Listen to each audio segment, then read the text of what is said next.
Hi friends, நான் உங்களுக்கு இன்றைக்கி இறால் டெவில் செய்து காட்ட போகிறேன். அதுக்கு முதல்ல அடுப்பில் பாத்திரத்தை வச்சு பாத்திரம் ஹீட் ஆனதும் தேவையான அளவு எண்ணெய் விட்டு எண்ணெய் நல்லா கொதித்து வந்ததும் நாங்கள் பெருஞ்சீரகம் கடுகு போட்டு பொரிஞ்சு வர அதோட கறிமிளகாய் சேர்க்கணும். கறிமிளகாய் சேர்த்து நல்லா வதங்க விடணும். உங்களுக்கு தேவையான சைஸுக்கு நீங்கள் கறிமிளகாவை வெட்டி எடுத்துக்கொள்ளுங்கள்.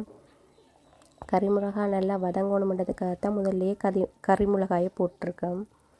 கறிமிளகாய் நல்லா வதங்கி வந்ததும் அதுக்கு பிறகு தான் வெங்காயத்தை சேர்க்க போகிறோம். வெங்காயம் முதல்லையே சேர்த்தா வெங்காயம் கறிமிளகாயை விட வெள்ளனையே வதங்கிடும். ஸோ அதால் முதல்ல கறிமிளகாயை வதக்கிட்டு கொஞ்சம் கறிமிளகாய் வதங்கி வந்ததும் அதோட வெங்காயம் சேர்க்குறோம். வெங்காயத்தோட கருவேப்பிலை ரம்பையும் போட்டு நல்லா கிளறி விடுங்க.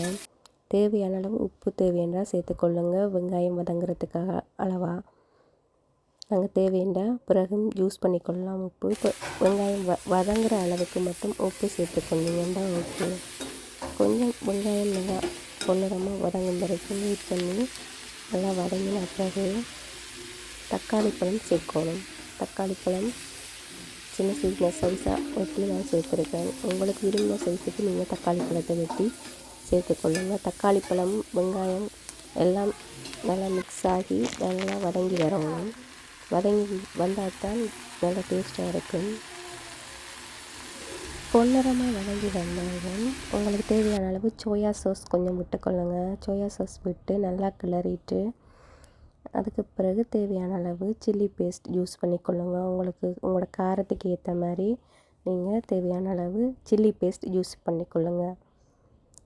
நல்லா மிக்ஸ் பண்ணி விட்டுட்டு நாங்கள் இப்போ இறால் சேர்க்க போகிறோம். பொரித்து எடுத்து வச்சுருக்கோம் இறாலை சேர்த்து நல்லா மிக்ஸ் பண்ணி விட போகிறோம். நல்லா மிக்ஸ் பண்ணினா தான் நாங்கள் விட்ட சோஸ் எல்லாமே இறாலோடு சேரும்.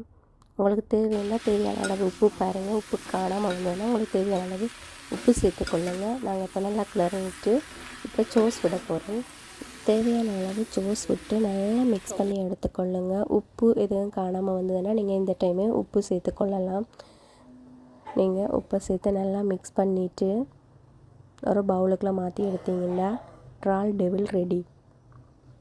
உங்களுக்கு எதுவும் சந்தேகம் இருந்ததுன்னா கமெண்டில் கேளுங்க, நான் சொல்கிறேன். Thank you.